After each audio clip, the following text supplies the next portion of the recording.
আমি দলের মুখপাত্র, আমি অন্য কোনো ব্যক্তির মুখপাত্র নই এবং যিনি রাজনৈতিক কোনো আমাদের পদাধিকারী নন তাদের সেসব ব্যাপারে আমি কোনো মন্তব্য করব না।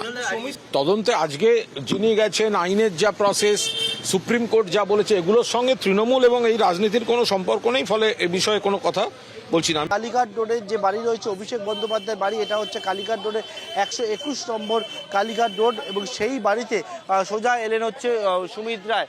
এবং এই যে বাড়ি হচ্ছে, এই বাড়িতেই তুমি দেখেছিলে যে শালবনী থানা পুলিশ এই বাড়িতেই হানা দিয়েছিল এবং একেবারে এই বাড়িতে হানা দিয়ে এই বাড়ির যে গেট ছিল সেই গেটের তালা ভেঙে একেবারে ডিএমজিকে ডেকে তালা ভেঙে সুমিত রায়ের খোঁজে তারা তল্লাশি অভিযান করেছিল, কিন্তু সুমিত রায়ের কোনো খোঁজ তারা পায়নি।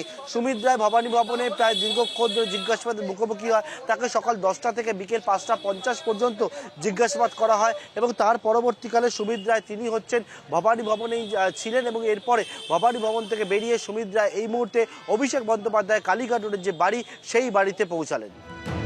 শনিবার সকাল 9:54 সিআইডির সদর দফতর ভবানী ভবনে হাজির হন তিনি।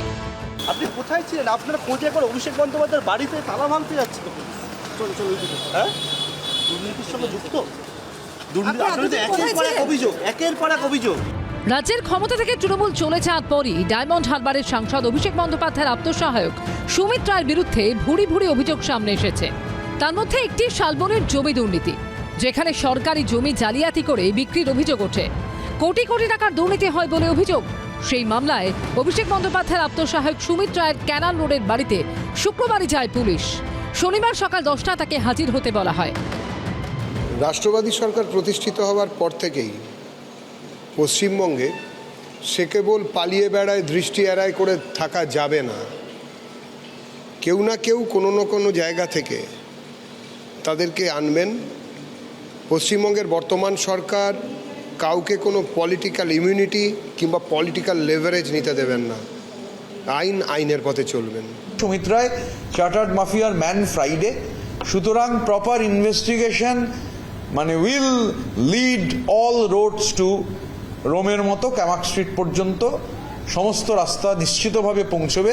মানে সুমিত রায় অবশ্যই জ্যামিতিক নকশার একটা অত্যন্ত গুরুত্বপূর্ণ পয়েন্ট। শালবনী মামলায় বেশ কিছুদিন ধরেই সুমিত রায়ের খোঁজে হন্যে হয়ে ঘুরছিলেন রাজ্য পুলিশের গোয়েন্দারা। তার নামে জারি হয় লুকআউট সার্কুলার এবং অ্যারেস্ট ওয়ারেন্ট। সুমিত রায়ের খোঁজে এর আগে অভিষেক বন্দ্যোপাধ্যায়ের বাড়িতেও তল্লাশি চালিয়েছে পুলিশ।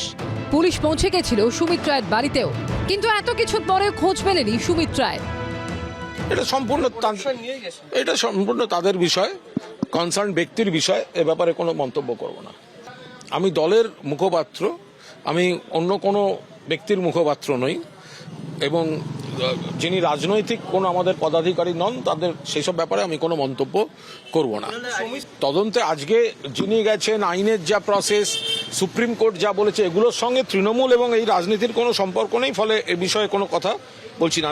গ্রেফতারের আশঙ্কায় আগাম জামিনের আবেদন নিয়ে বৃহস্পতিবারই সুপ্রিম কোর্টে দ্বারস্থ হন সুমিত রায়ের আইনজীবী। শালবনী জমি দুর্নীতি মামলায় সর্বোচ্চ আদালত পর্যবেক্ষণে জানায় অভিযোগগুলি অত্যন্ত গুরুতর। আমরা দেখতে চাই এটা শুধুমাত্র হিমশৈলের চূড়া কিনা। বৃহস্পতিবারই সুমিত রায়ের তদন্তে সহযোগিতা করার নির্দেশ দেয় সুপ্রিম কোর্ট।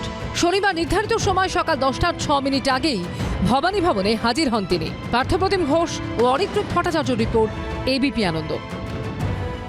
এবিপি আনন্দ, এগিয়ে থাকে, এগিয়ে রাখে।